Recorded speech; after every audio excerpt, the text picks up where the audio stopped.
Siendo un niño de 9 años, mi mamá me enseñó tu canal. Ahora con 10, tengo propio celular, solo te veo. Y me inspiro, las uso para dormir en la noche con la palabra de Dios y la voy a usar en la mañana. M3 enseñas mucho y un día quiero ser como tú. Yo tenía mi alma enferma de ira, enojo, amargura, contiendas, celos, y para la gloria de Dios llegué a sus pies y me restauró por completo mi vida. Mi alma alaba a mi Señor Jesús. Es el único que lo puede hacer. Hola, bendiciones. Me llamo Jairo. Pido en el nombre del Señor Jesús a quien quiera y pueda que oren por mí. No puedo especificar porque son muchas mis aflicciones. Dios los bendiga. 37 les dijo, 38. 38, perdón, 38. 37 es la famosa historia del Valle de los Huesos Secos, ¿verdad? Donde el Señor le hace una pregunta muy interesante al profeta Ezequiel y le dice, ¿tú crees que estos huesos volverán a la vida?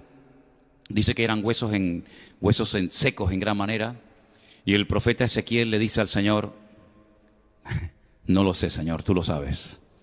La Biblia nos dice que el Señor le da la orden al profeta Ezequiel de predicarles, de profetizarle a los huesos. Y dice que al final aquellos huesos se convierten en un ejército tremendamente poderoso. Y al final de esta visión del Valle de los Huesos Secos, el Señor le dice, esta es la casa de Israel. Este es el pueblo de Israel, que llegará un momento en el que se levantará, recobrará vida espiritual y natural, y todas las naciones de la tierra glorificarán a Dios al ver que un pueblo que estaba prácticamente extinguido y muerto, pues vuelve a la vida, vuelve a levantarse, y el Espíritu de Dios se mueve en ellos, pues como en cualquier creyente, ¿verdad?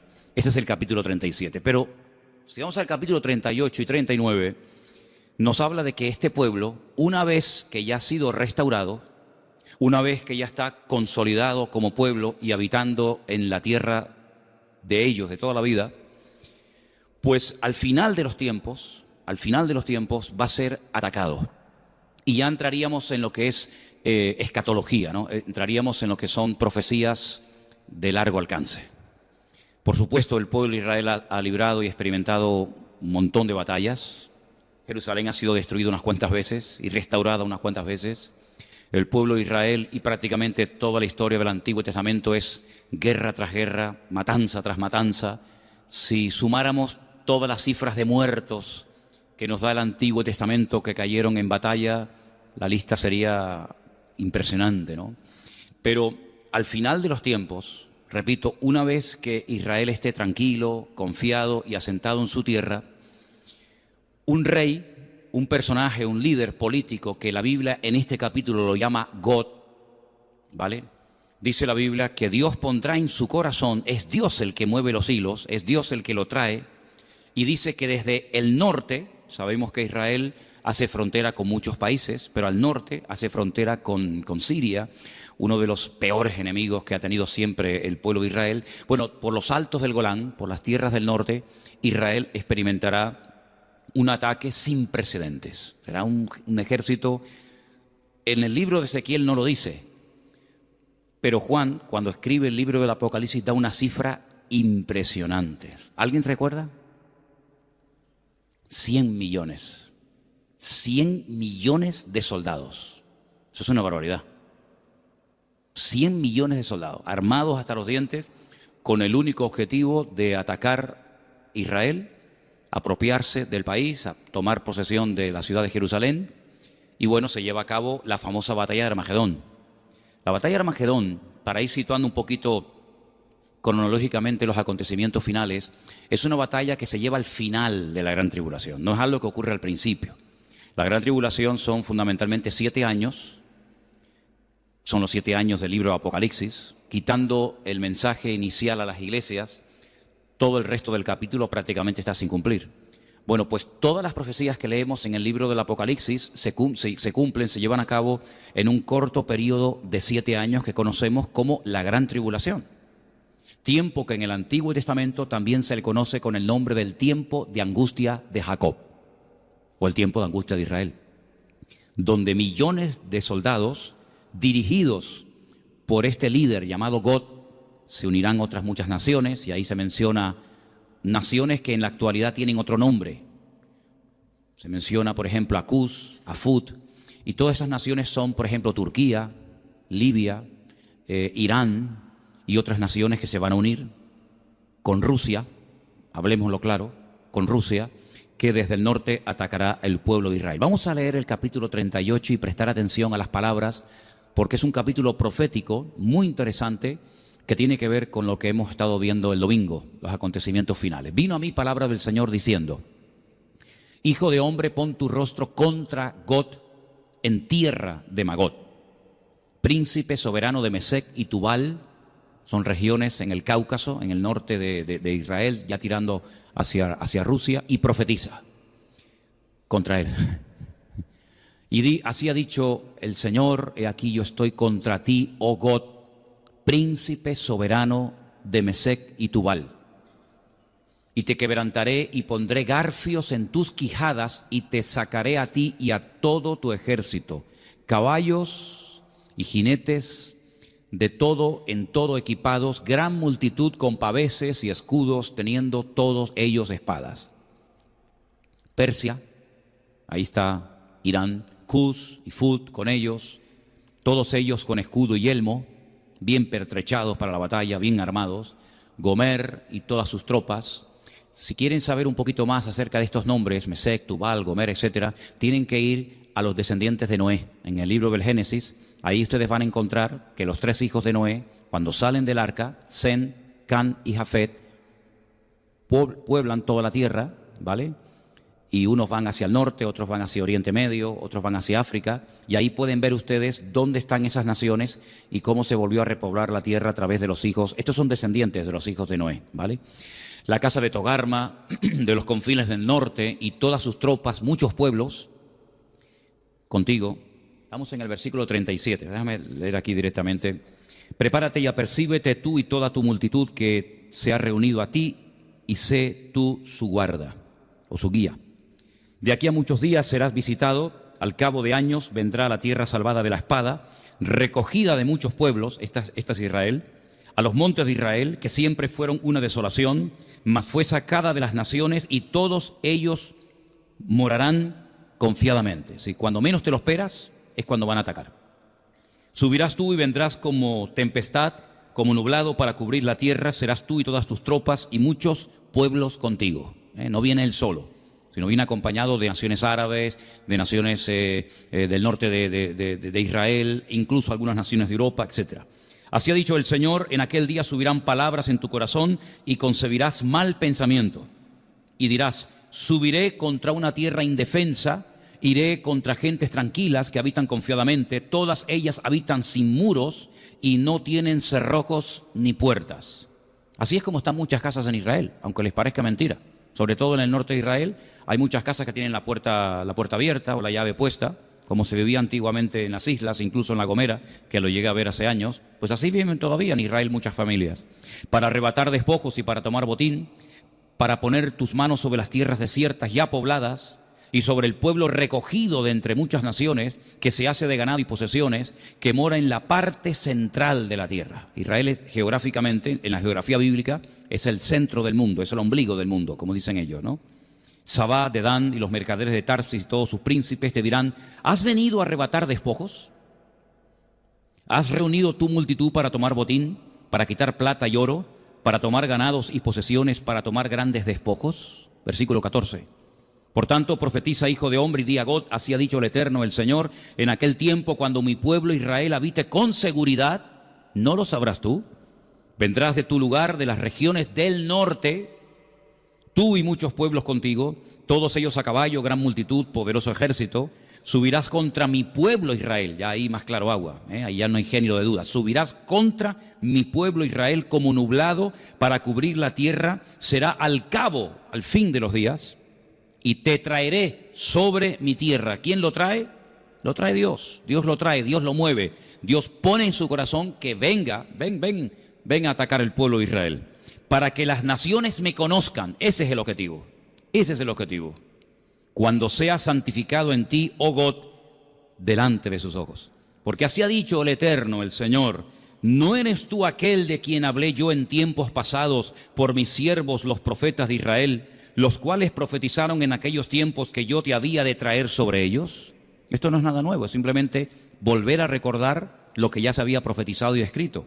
En aquel tiempo, cuando venga Gog contra la tierra de Israel, dijo el Eterno, el Señor, subirá mi ira y mi enojo, porque he hablado en mi celo y en el fuego de mi ira, que en aquel tiempo habrá gran temblor sobre la tierra de Israel.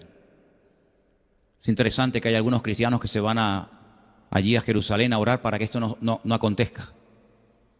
Como si nuestras oraciones pudieran impedir que la palabra se cumpla. Claro que es muy fuerte, ¿no? Pero hijo, esto es lo que hay.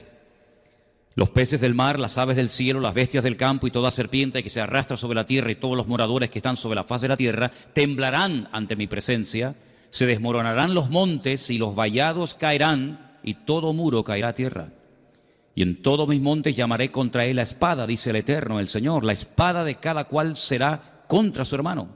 Y yo litigaré contra él con pestilencia y con sangre, y haré llover sobre él, sobre sus tropas y sobre los muchos pueblos que están con él, impetuosa lluvia. Apocalipsis dice que caerán caerán granizos del peso de un talento. 45 kilos cada granizo. ¿Qué les parece? ¿Te cae un pedrolo esto en la cabeza, amigo? Sí, creo que algo de daño te podrá hacer, ¿no?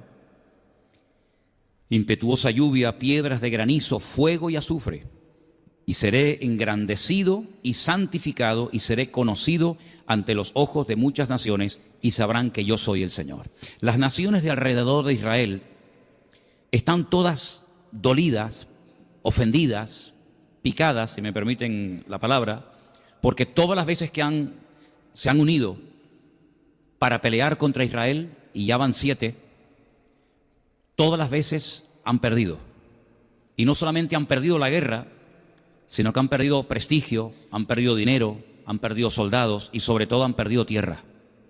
Porque muchas tierras que antaño no estaban, digamos, dadas por la ONU a Israel en las guerras, en las diferentes guerras que ha llevado a cabo, las ha ido recuperando. Incluso algunas tierras que después de un tiempo devolvió, como por ejemplo la famosa península del Sinaí, que es esa península, ¿verdad?, que divide o que separa a Israel de Egipto. Esa península la conquistó en el año 67 Israel, pero tiempo más tarde la devolvió en un tratado de paz que se hizo, ¿no? En el capítulo 39 sigue el profeta Ezequiel hablándonos de este personaje que no es otro más que el anticristo. Aquí lo llaman Gog, Pablo lo llama el inicuo, también Pablo lo llama, después lo vamos a leer, el hombre de pecado, el hijo de perdición. El único autor de la Biblia que emplea la palabra antimesías o anticristo es Juan. Solamente Juan. Ningún personaje de la Biblia, ningún escritor de la Biblia se refirió a este personaje como el anticristo. Solamente Juan, para que tengan ese dato.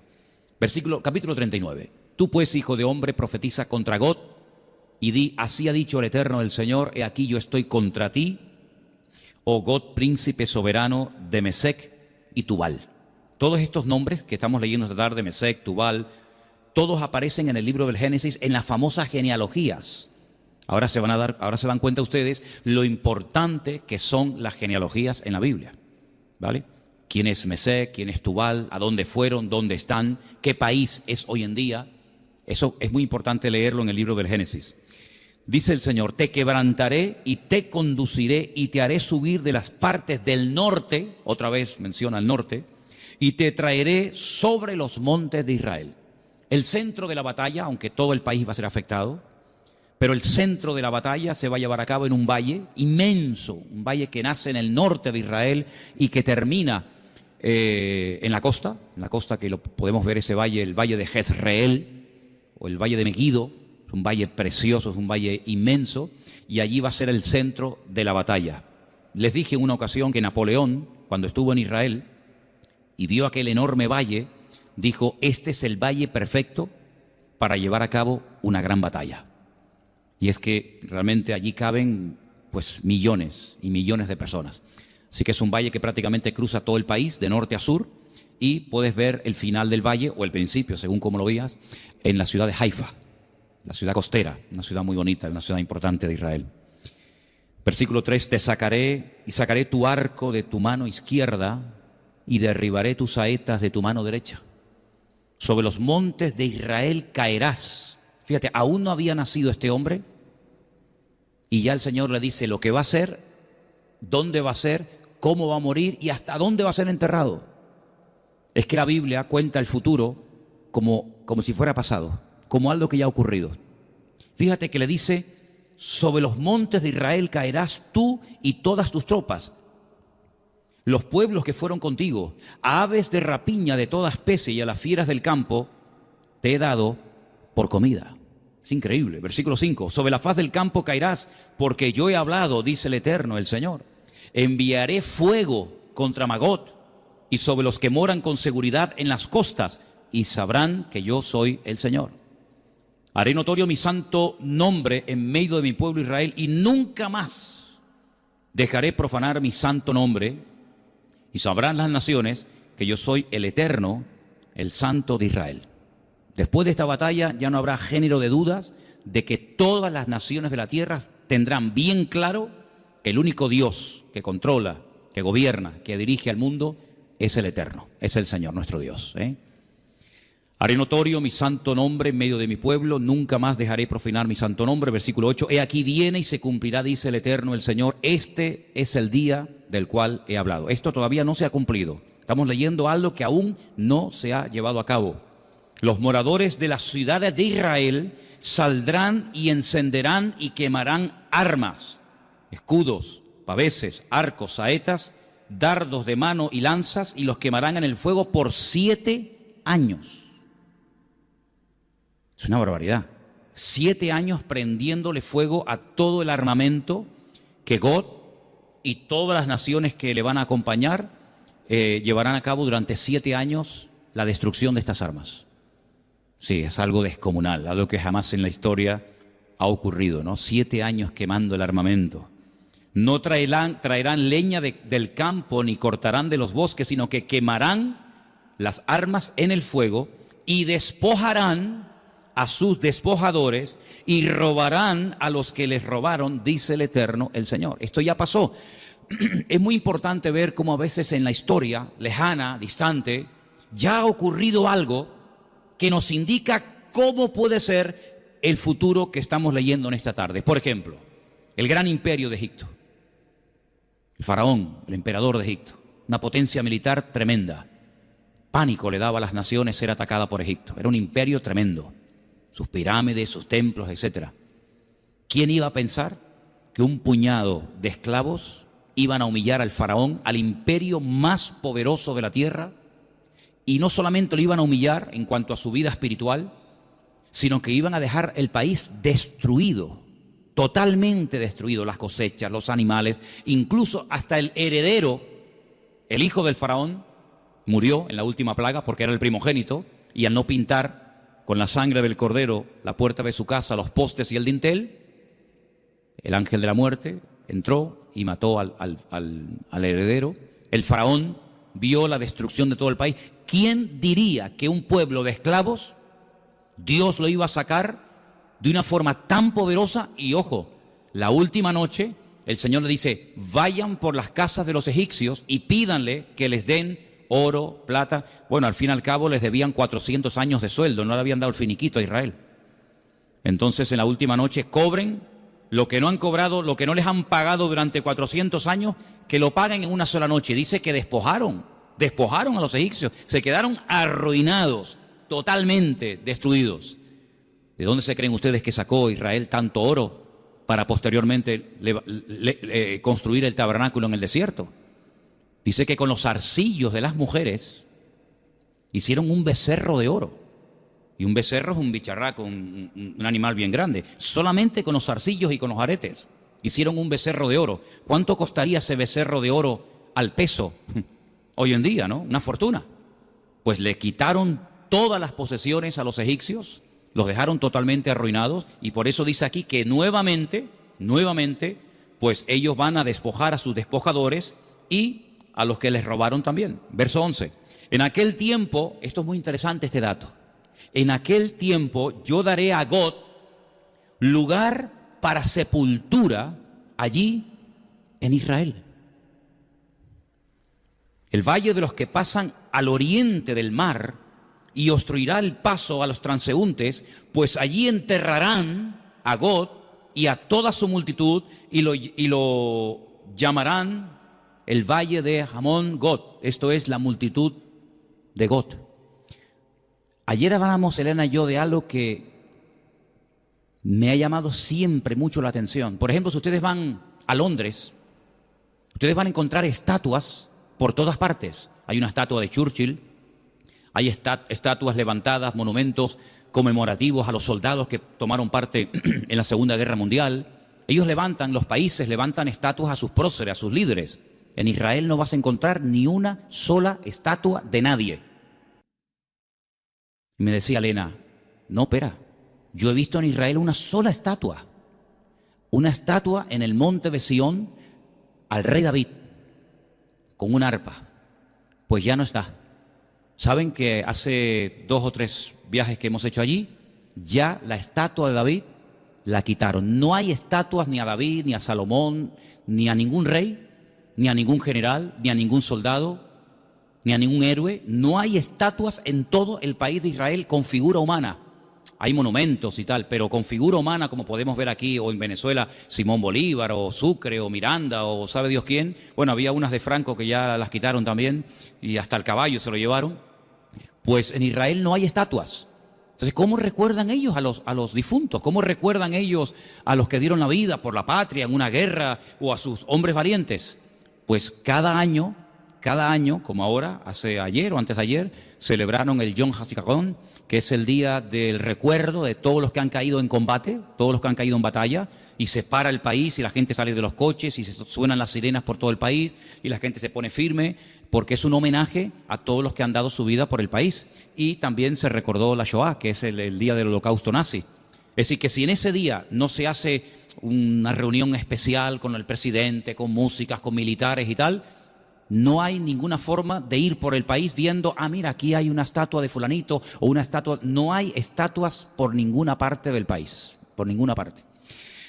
Entonces dice la Biblia que la única manera de saber que allí, por el tema de no te harás imagen ni ninguna semejanza de lo que está arriba en el cielo, ni abajo en la tierra, ni debajo de la tierra, por ahí van los tiros, la única manera de recordar a las personas que han muerto es pues yendo al cementerio. Dice la Biblia que allí Dios les tendrá un lugar preparado para que entierren a este personaje. Mira tú por dónde. No nació allí, pero lo enterrarán allí como testimonio de decir, hasta aquí llegaste, amigo. La casa de Israel los estará enterrando 7 meses para limpiar la tierra. Claro, 200 millones o 100 y pico millones de soldados no se entierran en 2 días. 7 meses enterrando muertos. Es una barbaridad. Y 7 años prendiéndole fuego a todo el armamento estará Israel. 7 años, 7 meses. ¿Qué te parece? Algo increíble. Sigo leyendo, versículo 14. Tomarán hombres a jornal que vayan por el país con los que viajen para enterrar a los que queden sobre la faz de la tierra, a fin de limpiarla. Al cabo de 7 meses harán el reconocimiento. Pasarán los que irán por el país, y el que vea los huesos de algún hombre pondrá junto a ellos una señal para que los entierren los sepultureros en el valle de Hamón Gog, que significa la multitud de Gog. También el nombre de la ciudad será llamada Hamona, y limpiarán la tierra, significa multitud. Y tú, hijo de hombre, así ha dicho el Eterno el Señor, di a las aves de toda especie y a las fieras del campo, juntaos y venid, reuníos de todas partes a mi víctima de sacrificio para vosotros, un sacrificio grande sobre los montes de Israel, y comeréis carne y beberéis sangre. Comeréis carne de fuertes y beberéis sangre del príncipe de la tierra, de carneros, corderos, de machos cabríos, bueyes, toros, engordados, todos de Basán. Comeréis grosura hasta saciaros, beberéis hasta embriagaros de sangre de las víctimas que para vosotros sacrifiqué. Os saciaréis, y así ustedes podrán seguir leyendo todo el resto del capítulo, que es realmente impresionante. Sí, que lo que se avecina, hermanos, no es para reírse. Lo que se avecina es realmente tremendo. La batalla más grande de toda la historia de la humanidad. Alguien me preguntó una vez, ¿tú crees que habrá una tercera guerra mundial? No te quepa la menor duda. No te quepa la menor duda.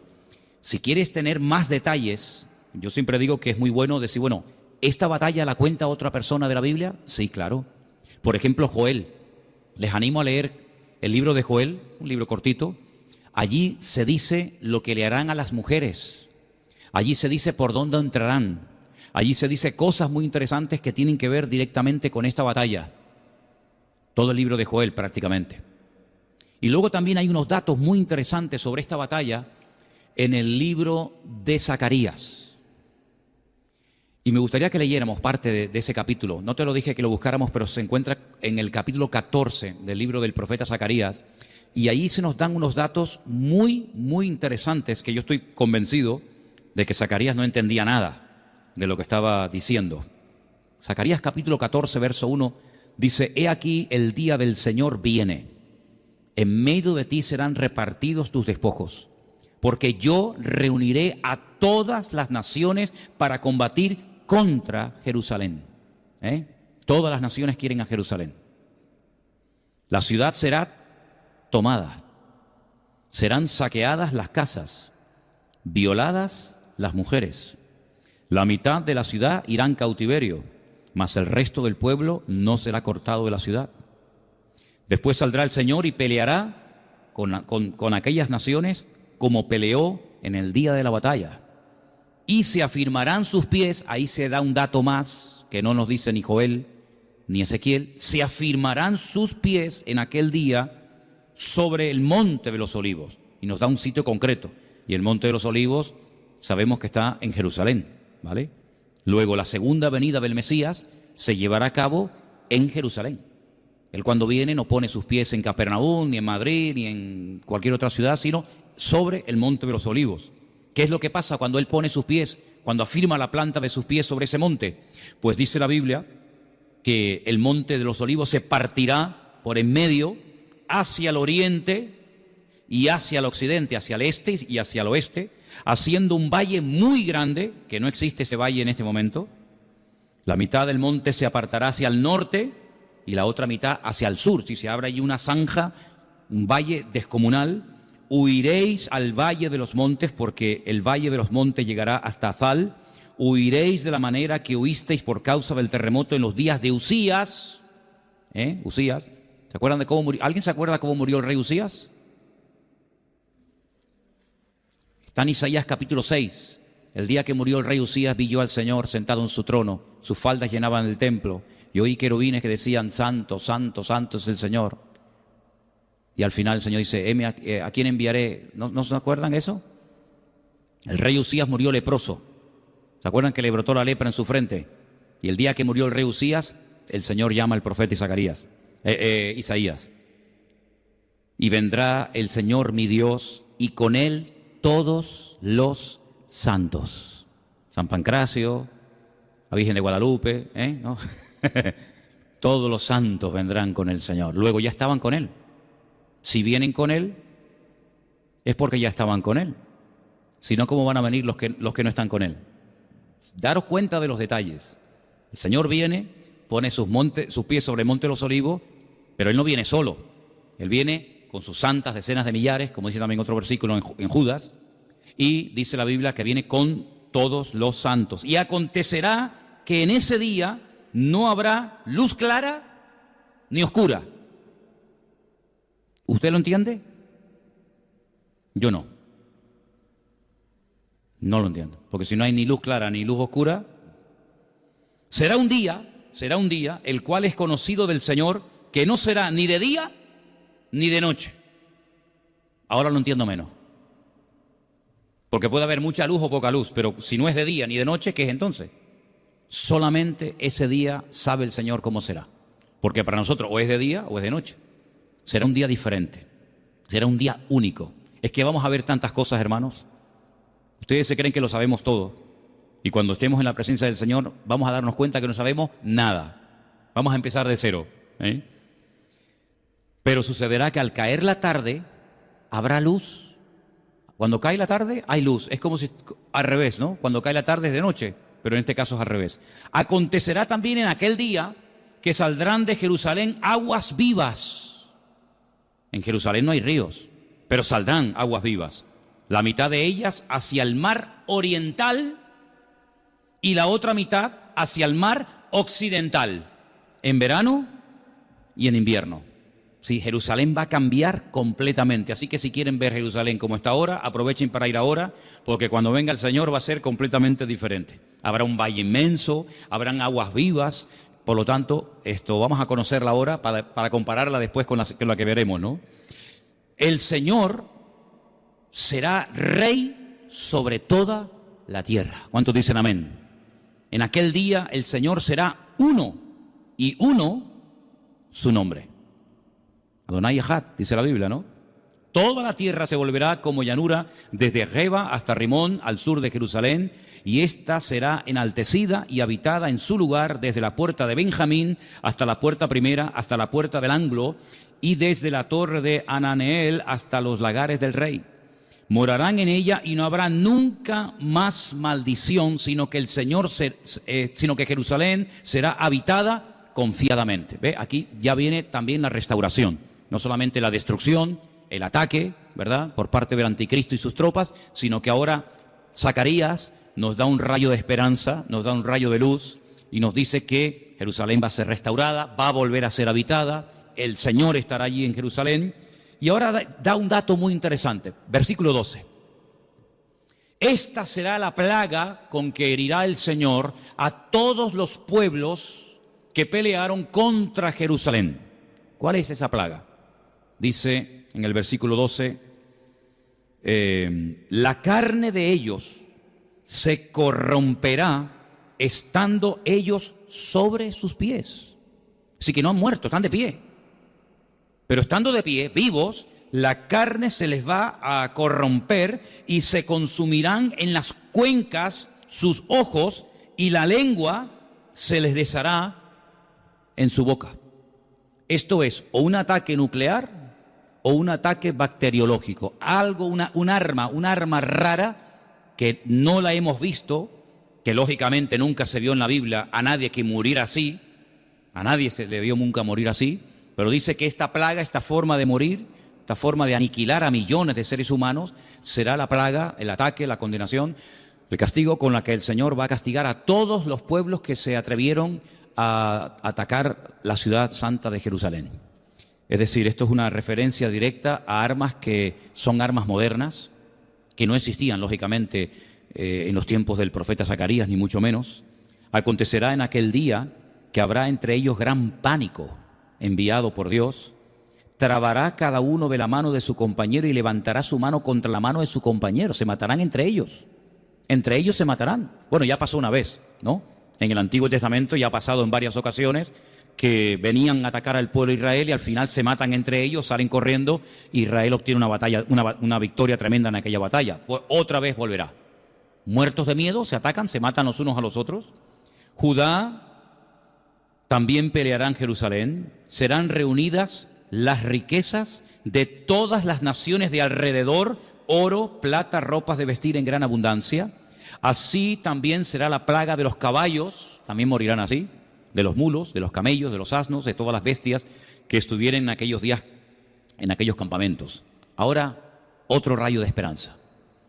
Todos los que sobrevivieren de las naciones que vinieron contra Jerusalén, es un milagro que sobreviva gente, ¿no?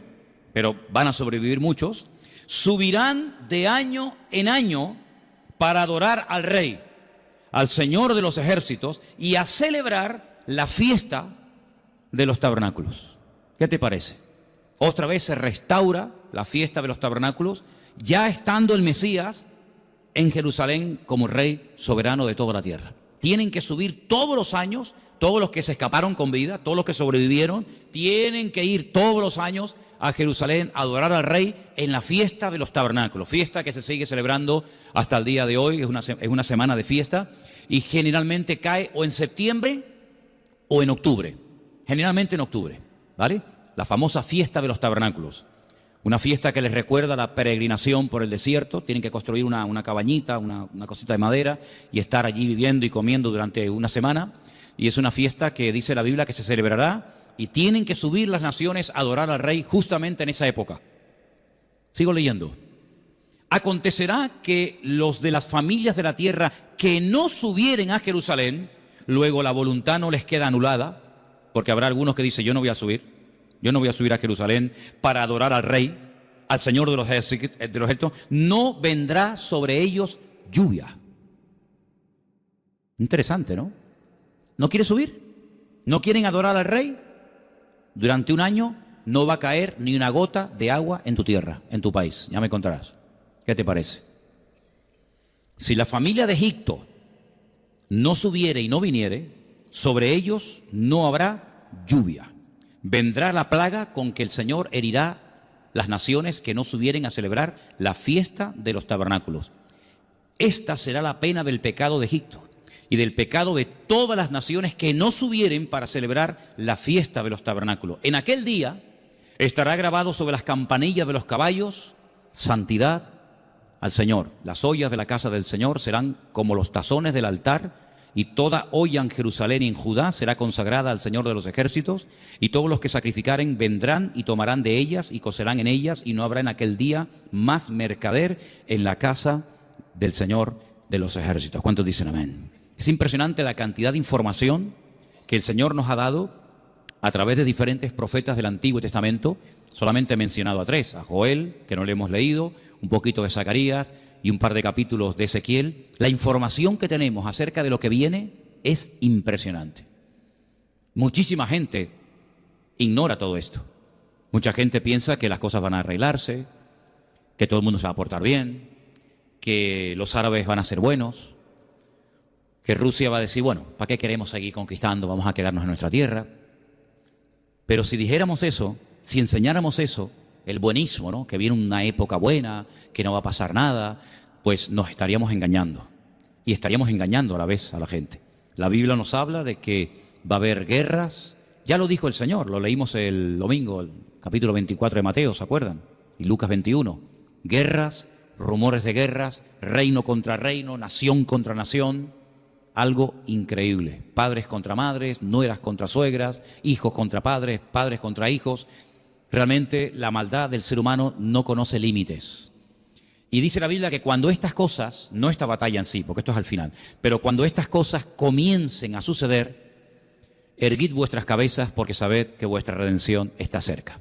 Y él dice que es como los dolores a la mujer que está de parto. Ahora, va a llegar un momento, y vamos a leerlo ahora, va a llegar un momento en el que la gente se va a confiar, se va a relajar. Va a llegar un momento en el que la gente dirá, por fin estamos tranquilos, por fin parece que todo está quieto, que todo se ha calmado. Pero miren lo que nos dice Pablo, porque Pablo es un hombre que en algunas de las cartas que él escribe habla mucho acerca de los acontecimientos finales. Quiero llevarles a Primera de Tesalonicenses, por favor. Primera de Tesalonicenses, el capítulo 5, unos versículos nada más. Primera de Tesalonicenses, capítulo 5, verso 1. Acerca de los tiempos y de las ocasiones, no tenéis necesidad, hermanos, de que yo os escriba. Porque vosotros sabéis perfectamente, yo espero que también nosotros sepamos perfectamente, que el día del Señor, eso es un sinónimo, es una referencia a la venida del Señor, a los juicios de los últimos tiempos, vendrá como ladrón en la noche. Que cuando digan, escucha, paz y seguridad, este será el eslogan de la campaña del anticristo. Este será el eslogan de los partidos políticos en los últimos tiempos. ¿Han visto los eslogans de los partidos en estos días, no? El de Ciudadanos, ¿cuál era? Vamos. ¿A dónde? ¿A dónde vamos? El otro decía, la España que queremos. Serás tú, ¿no? Este será el eslogan de los partidos en los últimos tiempos. Paz y seguridad. Por fin, hay paz, hay seguridad. Hay seguridad, luego hay paz.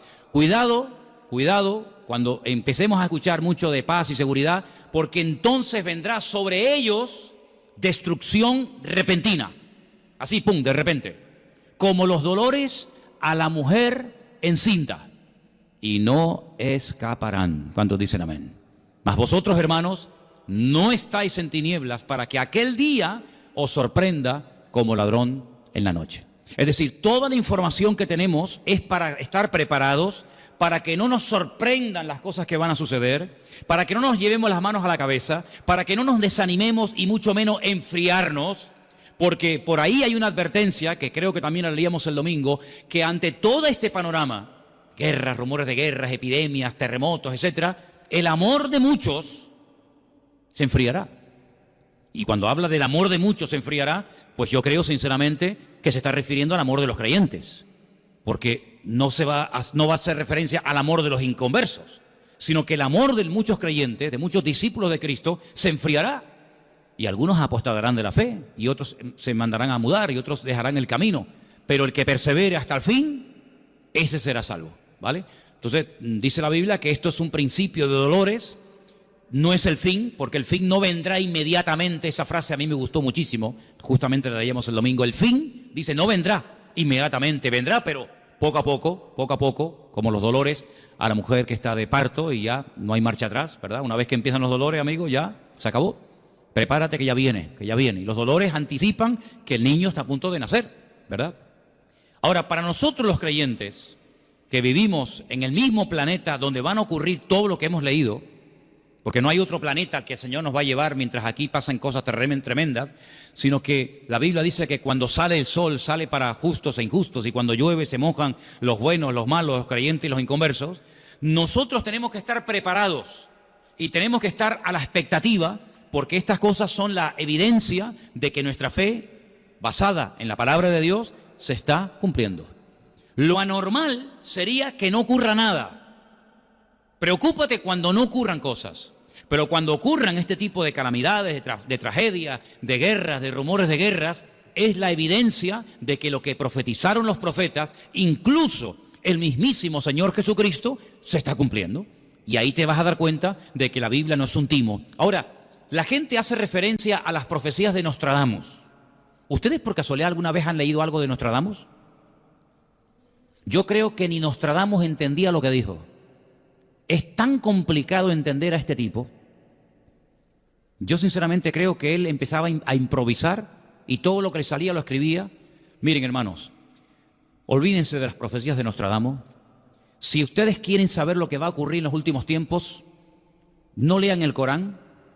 Y digo, no lean el Corán por una sencilla razón, porque en el Corán no hay ni una sola profecía de los últimos tiempos. Luego, puedes leer el Corán para otra cosa, pero para prepararte para los últimos tiempos, pierdes el tiempo, porque el Corán no contiene profecías acerca de los últimos tiempos, y mucho menos de la venida del Mesías. Sin embargo, la Biblia, si fuera una torta, una tarta,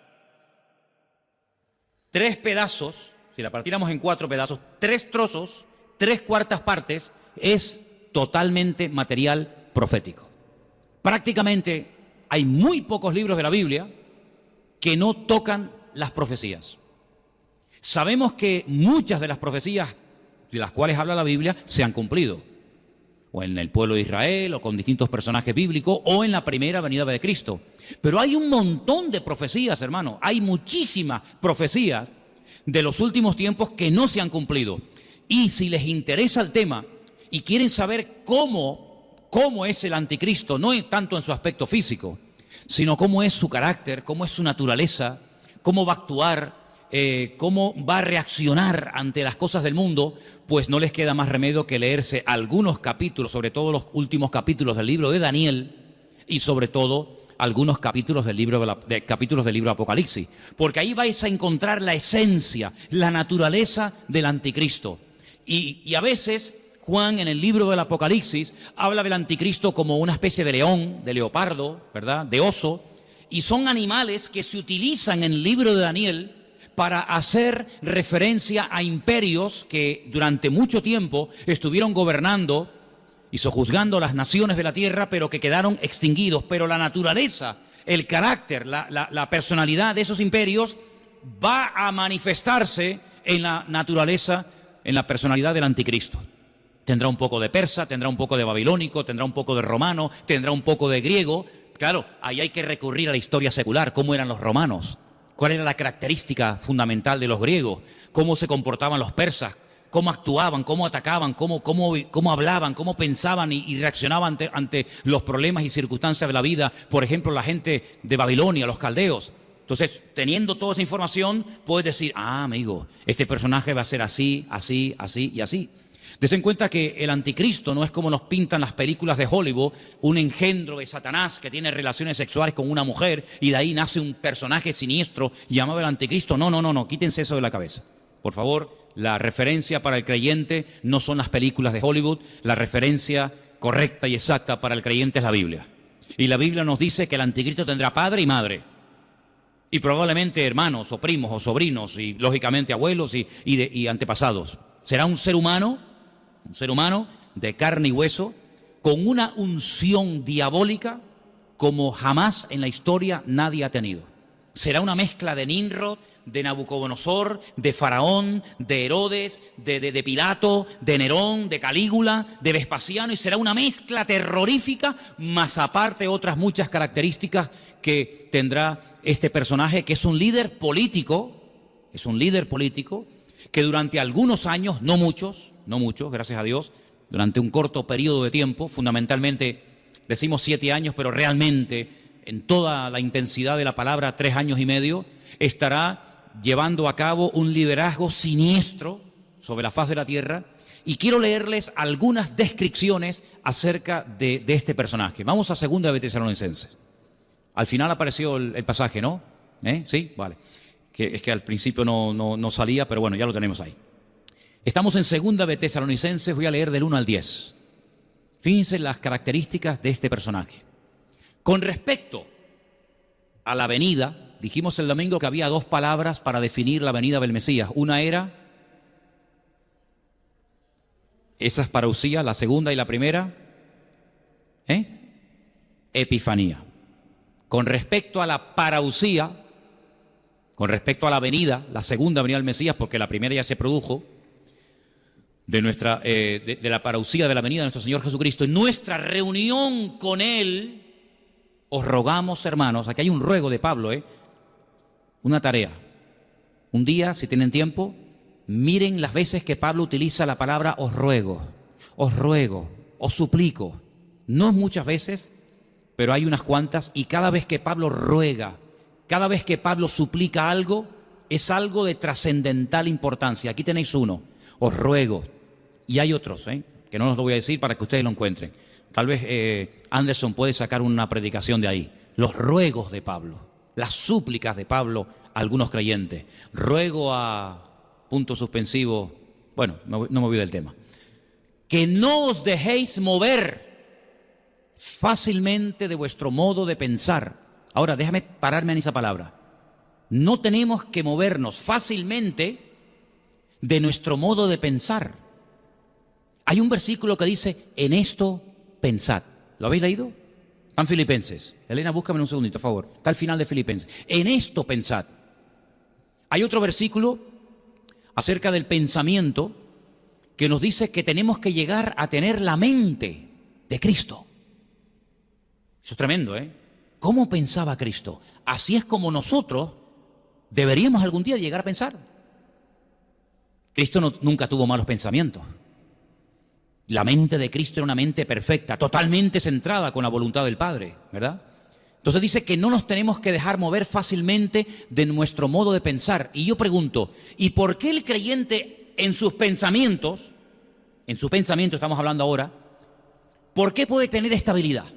¿Por qué mentalmente, psicológicamente podemos tener firmeza de criterio? Y no decir, ahora creo aquello. Ahora creo lo otro.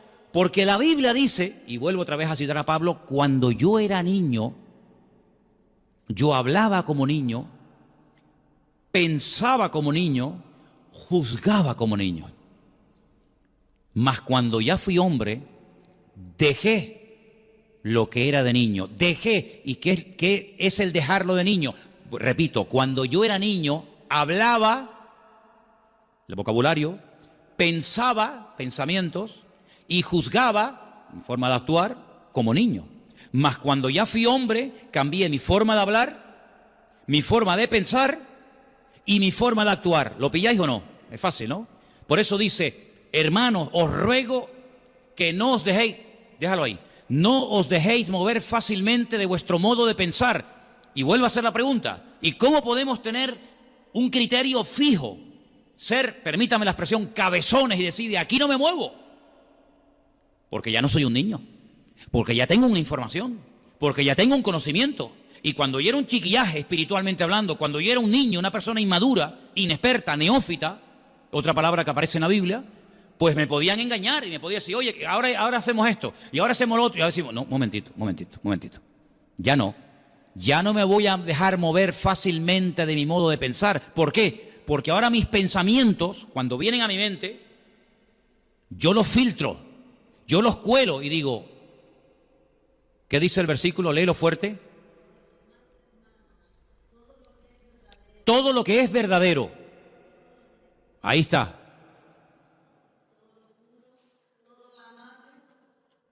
Todo lo que es de buen nombre. En esto pensar. Es decir, déjamelo ahí, déjame ese versículo ahí. El único pensamiento, los únicos pensamientos que tienen que tener cabida en tu mente son los que tengan las siguientes características. ¿Esto que estoy pensando es verdad? Dice, todo lo que es verdadero. ¿Esto es verdad? Ah, no lo sé. Bueno, mijo, aquí tienes. ¿Esto es verdad? Es que yo no valgo para nada. Eso es un pensamiento falso, diabólico. ¿Por qué? Porque la Biblia no dice eso. Es que ya el Señor no está conmigo ni me ayuda. Eso es mentira. Porque el Señor dice, estaré contigo todos los días, hasta el fin del mundo. Si Él dice, estoy contigo, ¿quién eres tú para decir que Él no está contigo? ¿Le estás diciendo a Él mentiroso? ¿Le estás llamando mentiroso? No, entonces no lo piense. Si no es verdadero, fuera. Este pensamiento no entra. Aquí en Canarias no hay peajes, por eso a lo mejor es un ejemplo que no se entiende mucho, pero cuando vas por la península hay autopistas de peaje, que para circular por ellas tienes que pagar, hay una barrera. Y tienes que pagar, y si no pagas, dices, no, lo siento mucho, tienes que ir por la otra carretera, por esta no, esta es de peaje. Bueno, pues hazle pagar un peaje a los pensamientos, que cuando vayan a tu mente te diga, déjame entrar, un momento, esto no es verdad, esto no es honesto, esto no es honesto pensar esto no es correcto, esto no es justo, esto no es injusticia, esto es una barbaridad lo que estoy pensando. Esto no es puro, si no es santo, esto es una cochinada, perdonen la palabra, esto es una inmundicia. Esto es lascivia pura, esto no es amable, esto no es de buen nombre, esto no hay ninguna virtud, no hay nada positivo en ello, esto no es digno de alabanza, y oye, qué bueno, sino esto es todo lo contrario. Pues entonces ahí nos dice cómo limpiar la mente, pero yo creo, y me atrevo a decir, que esto no solamente es para que no entren malos pensamientos en nuestra vida, sino esto es para decir, oye, y esto que ya está dentro, lo voy a echar fuera.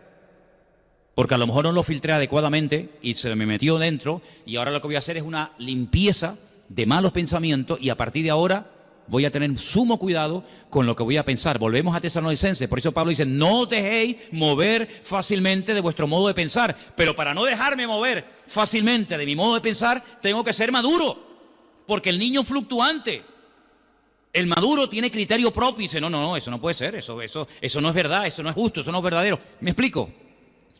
Ni de vuestro modo de pensar, ni os conturbéis, y no te pongas nervioso, no te conturbes, no te perturbes. Mira, hay un versículo en Gálatas que me está abriendo ahora la cabeza, cuando Pablo se entera, cuando él se va de la iglesia en Galacia y se entera de que han llegado algunos de Jerusalén enseñando cosas de judaísmo y de tradiciones humanas y pervierten a los creyentes, él les escribe una carta y dice, hermanos, ¿quién os ha predicado un evangelio diferente? ¿Quién? Dice, no es que haya otro evangelio diferente, sino que hay algunos que os pervierten. Y busqué esa palabra. Y hace referencia a cuando hay aguas que están quietas y abajo hay como lodo, como tierra, y de repente viene alguien y mueve todo y se queda todo ese agua sucia. Es como cuando coges una pecera, ¿no? Y la mueves, ese agua tan limpita que había, donde veías todos los pececitos y tal, pues por el movimiento se queda todo sucio hasta que va cayendo todo al fondo y ya vuelve otra vez toda la normalidad y se ve bonito, ¿no?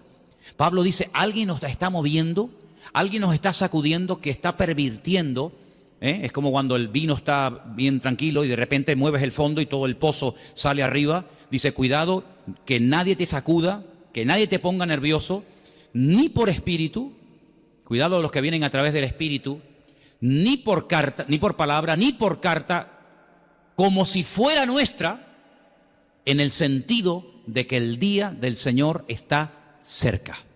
Ahora, esta carta se escribió antes del año 70 después de Cristo. Si Pablo dice antes del año 70 de la era cristiana que el día del Señor está cerca, hoy estamos en el año 2019 después de Cristo. Hoy estamos más cerca de ese día que cuando Pablo escribió esta carta a nuestros hermanos en Tesalónica, ¿sí o no? ¿Te das cuenta? Si esta gente en aquel tiempo, en el siglo I, vivía con la expectativa de que el día del Señor está cerca, el Señor viene pronto, el Señor viene pronto, ¿cuánto más tú y yo tenemos que vivir mentalizados de que el Señor, claro que viene pronto? No te quepa la menor duda. Queda cada vez menos tiempo para que se cumplan todas las cosas que estamos leyendo en esta noche. Nadie os engañe, en ninguna manera, porque también dice en Mateo 24 que nadie os engañe, porque vendrán muchos falsos cristos, y no se refiere a personas que se hacen pasar por Cristo, falsos ungidos. Recuerda que la palabra Cristo es la palabra hebrea Mashiach, que no es un nombre propio, es un título, es una característica. Vendrán falsos ungidos. ¿Y a dónde van los falsos ungidos? Al estadio. ¿A dónde van los falsos ungidos? Al supermercado. ¿A dónde van los falsos ungidos a compartir su falsa doctrina? ¿A dónde van? ¿A las iglesias? Los falsos ungidos no van por las calles. Los falsos ungidos entran dentro de las congregaciones para perturbar a los creyentes. Y Pablo dice, el Señor Jesucristo dice, vendrán falsos ungidos vestidos con pieles de oveja, aunque son lobos. Dice, pero no vendrá, nadie os engañe en ninguna manera, porque no vendrá sin que antes venga la apostasía, se manifieste, se dé a conocer el hombre de pecado. Ese es God. Este que está ahí, ese es God, ese es el anticristo. Daniel lo llama el cuerno pequeño, porque es un cuerno pequeñito que en una visión que él tiene de una bestia con 10 cuernos, de repente ve uno pequeñito que se levanta en medio de los 10 y empieza a hablar blasfemias, se levanta y hace guerra contra los creyentes, y dice que vence de los 10 a 3, se quedan 7 al final, y por eso él lo llama el cuerno pequeño, pero es el mismo, el hombre de pecado, el hijo de perdición, el cual, este tipo, se opone. Eso es un anticristo, alguien que se opone, alguien que desplaza, que anula a Cristo, se opone y se levanta contra todo lo que se llama Dios o es objeto de culto. Él hace la guerra a todo el mundo, tanto que se sienta en el templo de Dios como Dios, haciéndose pasar por Dios. Ha habido diferentes opiniones a lo largo de la historia sobre la interpretación de ese versículo. ¿Qué significa, qué quiere decir Pablo cuando dice que este inicuo, este hijo de perdición, se sienta en el templo de Dios como si fuera Dios, haciéndose pasar por Dios? Algunos dicen, bueno, el templo de Dios somos nosotros. Pablo dice, no quiero que ignoréis que vosotros sois el templo del Espíritu Santo de Dios, el cual mora en vosotros. Pero eso es una mala interpretación. Porque ¿cuál es el lugar en el que se puede sentar el anticristo en el cuerpo de Cristo, en la iglesia? ¿Cuál? Algunos dicen, el Vaticano. El Vaticano no existía en aquellos tiempos, ¿no? Tanto que se sienta en el templo de Dios, haciéndose pasar por Dios. Tenemos que buscar información paralela, porque con esto no nos queda clara la explicación. Entonces tenemos que recordar otra vez Mateo capítulo 24, cuando el Señor Jesucristo dice, el que lee, entienda. Como diciendo, ojo al dato, que lo que te voy a decir es una información muy importante. El que lee, entienda. Cuando veáis la abominación desoladora, de la cual habló el profeta Daniel, y ahí da la explicación. Abominación desoladora. Eso es una frase que la cuentas en la calle, la dices en el mundo, y la gente no te entiende nada, porque es un lenguaje puramente eclesiástico, puramente bíblico. Abominación desoladora. Quitando una reunión de este tipo, esta expresión ni la usamos en nuestro diario hablar, en nuestras conversaciones con nadie. Es una expresión técnica, es un vocablo técnico. Significa, para que nos entendamos todos, la profanación del lugar santísimo. ¿A qué lo entiendes ahora? Abominación desoladora significa la profanación del lugar santísimo. ¿Y eso dónde estaba? En el templo de Jerusalén. ¿Ha habido algún precedente en la historia de una abominación desoladora? Sí. Sí. Cuando Alejandro Magno murió, que fue el tercer imperio, primero eran los babilónicos, después eran los medos persas, el tercero fue Grecia y el cuarto fue Roma. Cuando murió Alejandro Magno, el imperio griego, como no dejó descendencia, todo su vasto territorio, que era inmenso, inmenso, lo dividieron entre 4 generales. Ahí pueden entender por qué cuando Daniel ve al imperio griego en aquella visión de las bestias, él ve que el imperio griego es representado por un leopardo con 4 cabezas. Y esas 4 cabezas son los 4 generales que se dividieron su territorio, que si no me equivoco eran Ptolomeo, Casandro, Seleuco y Silimaco. Nombres raros, ¿verdad? Esos 4 generales se repartieron todo el territorio del imperio de Alejandro Magno, de los griegos. Al que le tocó, digamos, Israel, eran los seleucidas. Y la historia de los seleucidas, ustedes la pueden encontrar en la versión de la Biblia Nácar Colunga, en el libro de Primera y Segunda de Macabeos, donde ustedes van a leer la historia de uno de esos descendientes de aquellos 4 generales de Alejandro Magno, llamado Antíoco Epifanes. Uno de los hombres más perversos que ha habido en la historia de la humanidad. Un hombre que se atrevió a matar un cerdo y derramar su sangre en el lugar santísimo, y levantaron una estatua, si no me equivoco, del dios Júpiter, creo que era Júpiter, si no me equivoco. Y convirtieron el templo de Jerusalén en un gimnasio, en un lugar para culto al cuerpo, en vez de para culto a Dios, pero para culto al cuerpo, porque ellos eran fanáticos de darle culto al cuerpo. Así que ya hay un precedente en la historia de cómo se profanó, de cómo se produjo una abominación desoladora. Pero un momento, eso pasó antes de Cristo, ¿sí o no?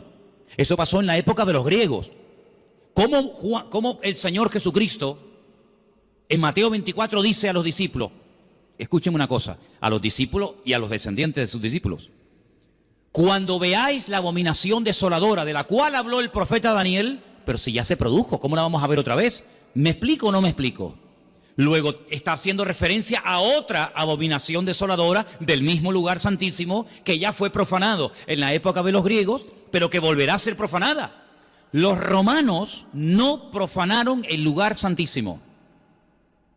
Cada imperio, el templo, esto es un estudio muy interesante, hermanos. Las 4 estrategias del diablo contra el pueblo de Dios, que son las 4 estrategias que Satanás utiliza contra el creyente. ¿Cómo trató el templo Nabucodonosor? ¿Cómo trató el templo los medos persas? ¿Cómo trataron el templo los griegos? ¿Y cómo trataron el templo los romanos? Es interesantísimo esto, interesantísimo. Unos ni lo tocaron, otros lo profanaron, otros lo convirtieron en gimnasio, otros lo destruyeron, otros lo reedificaron. Es muy interesante esta historia, no tengo tiempo para explicar todo esto. Pero cuando el Señor Jesucristo dice, cuando veáis la abominación desoladora, lógicamente no está haciendo referencia a algo que ocurrió en la época del imperio griego, sino a algo que ocurrirá en el futuro. Pero una pregunta: ¿cómo se va a profanar el lugar santísimo si no existe? No se puede profanar un lugar que no existe. Luego hay una clarísima referencia a la restauración futura del templo de Jerusalén en el mismo sitio, Monte Moriah, donde estuvo siempre tanto el primero como el segundo templo. Quiere decir que en los últimos tiempos te está diciendo, esto es una revelación espectacular, esto no lo saben ni los judíos, Esto no lo saben ni los judíos. Ellos están orando por la reconstrucción del tercer templo, pero que va a ser profanado por este personaje, ¿cómo lo van a saber? Si no leen el Nuevo Testamento. Esta información solamente la tienen los que leen el Nuevo Testamento. Los que tienen el Antiguo Testamento no saben que el lugar santísimo va a volver a ser profanado. Pero nosotros sabemos que este personaje que se opone contra todo lo que se llama Dios o es objeto de culto, se va a sentar en el templo de Dios como si fuera Dios, haciéndose pasar por Dios. luego el tercer templo va a ser reconstruido y otra vez va a ser profanado a los 3 años y medio de su inauguración por este personaje siniestro llamado el Anticristo. Y Juan dice en el libro del Apocalipsis que pondrá una imagen. Y ahí hay diferentes interpretaciones. Volverá otra vez a profanar el lugar santísimo. ¿Qué te parece? Seguimos, versículo 5. ¿No os acordáis que cuando yo estaba todavía con vosotros os decía esto? ¿De qué nivel de enseñanza,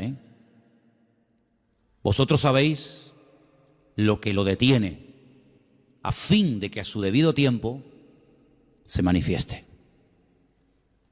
Porque ya está en acción el misterio de la iniquidad, solo que hay quien al presente lo detiene hasta que él a su vez sea quitado de en medio. Y entonces se manifestará aquel inicuo a quien el Señor matará con el espíritu de su boca y destruirá con el resplandor de su venida. Y ahora da una característica muy interesante, otro adjetivo para la misma persona, inicuo, que viene de iniquidad.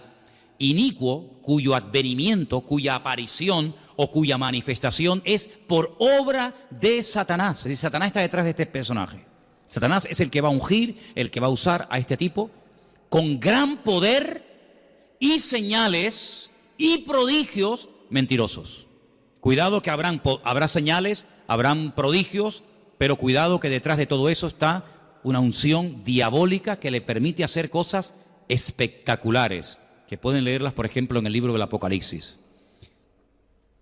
Con todo engaño de iniquidad para los que se pierden, por cuanto no recibieron el amor de la verdad para ser salvos.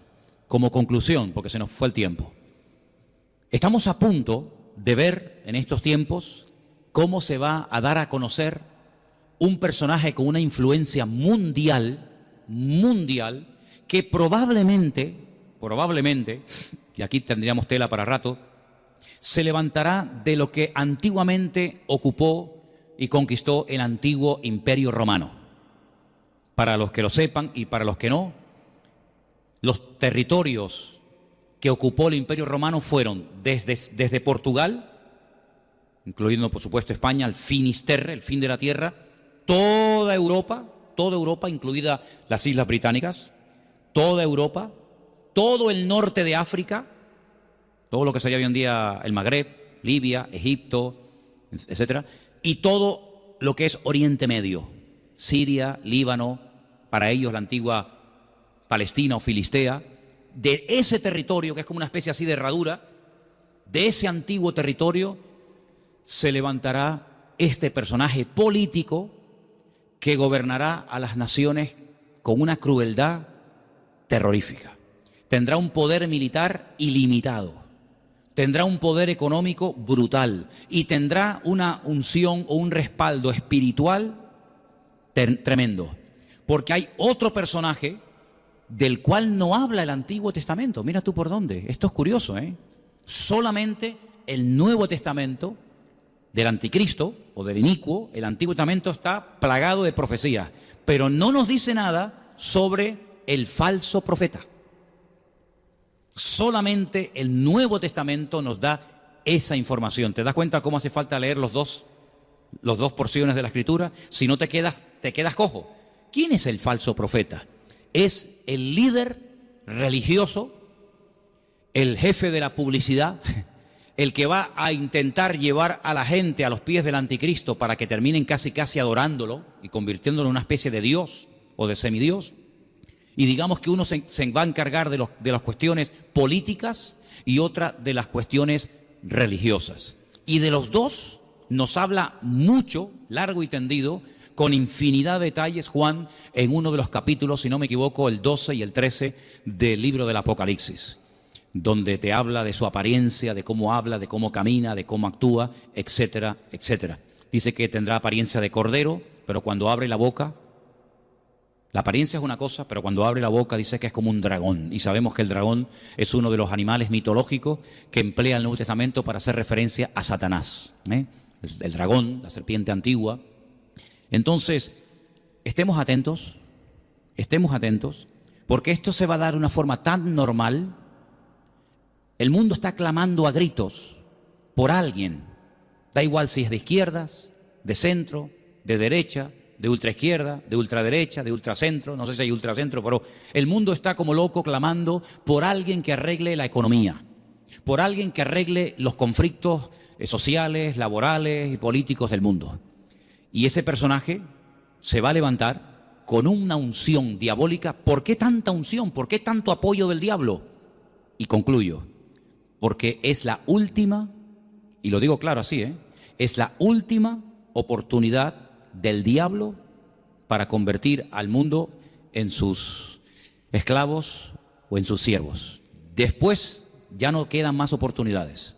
Es decir, lo probó con Alejandro Magno, lo probó con los Césares de Roma, lo probó con Hitler, lo ha probado de todas las maneras habidas y por haber. Y siempre de una manera u otra le ha salido el tiro por la culata. Ha usado filosofía, religiones, medios de comunicación, artistas, pintores, políticos, etcétera, pero todavía no ha logrado alcanzar sus objetivos.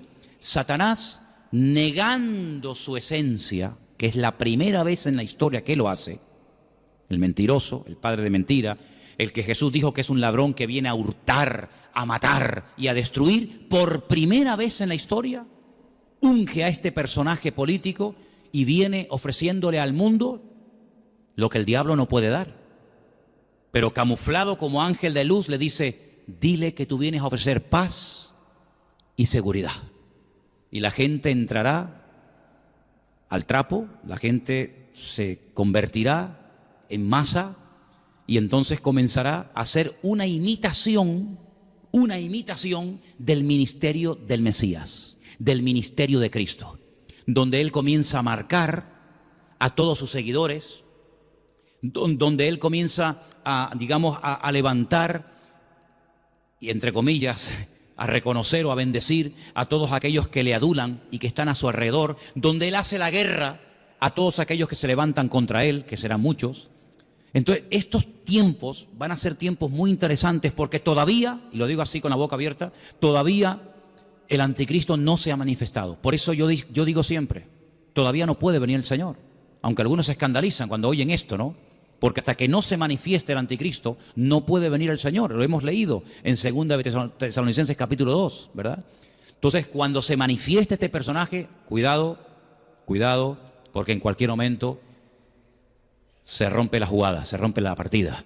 Por eso, hermanos, estemos velando, estemos orando, tenemos una gran ventaja, las redes sociales, el internet, los medios de comunicación, los que tenemos canales internacionales en casa que ponen las noticias de Rusia o las noticias de Oriente Medio o de Arabia o de cualquier país y te enteras de cosas que en los telediarios de cada día, la 3 y la 5 y la 1, nunca salen. Entonces estemos al día. Si alguien se entera de cosas que tienen que ver con cumplimientos de palabra profética, dilo, comienza a decirlo, como cuando por ejemplo se dijo, oye, que ya están comenzando a utilizar el microchip en muchas naciones y en muchos países. Bueno, pues son datos, son informaciones que nos vienen bien para darnos cuenta de que los tiempos se van acortando y acortando y acortando y que en cualquier momento, tal y como está el mundo, yo no sé si perciben o tienen esta sensación, hermano, el mundo se ha vuelto loco, En cualquier momento, o por Rusia, o por China, o por el de Corea del Norte, o por Trump, o por los árabes, o por Israel, en cualquier momento se va a armar aquí el follón impresionante. Ya están haciendo movimientos, las tropas, los soldados, los misiles, los botones. Hermanos, estamos viviendo tiempos muy interesantes. Y lo bueno de todo esto es lo malo que se va a poner todo, Esto es lo bueno, Lo bueno de esto, hermano, es que esto se va a poner como una olla a presión. Pero el que persevere hasta el fin, ese será salvo. Así que vamos a cubrirnos las espaldas los unos a los otros. Amén, hermanos. ¿Habrá aquí algunos que perseveren hasta el fin? ¿Habrá alguno aquí que se enfriará por el camino y abandonará? Espero que no. Cierra tus ojos, vamos a orar al Señor. Padre Celestial, muchas gracias por tu palabra. Palabra poderosa, palabra viva, palabra eficaz, que nos proporciona muchísima información para que no andemos en las tinieblas ni en la ignorancia, sino para que estemos velando y orando, sabiendo que las profecías se están cumpliendo y que tu venida se acerca, Señor. Guarda a tu pueblo Israel, guarda a tus hijos sobre toda la faz de la tierra, que tu iglesia esté avivada, que el fuego no se apague en los corazones, que nadie se desanime, que nadie tire la toalla, que seamos fieles, perseverantes hasta el fin.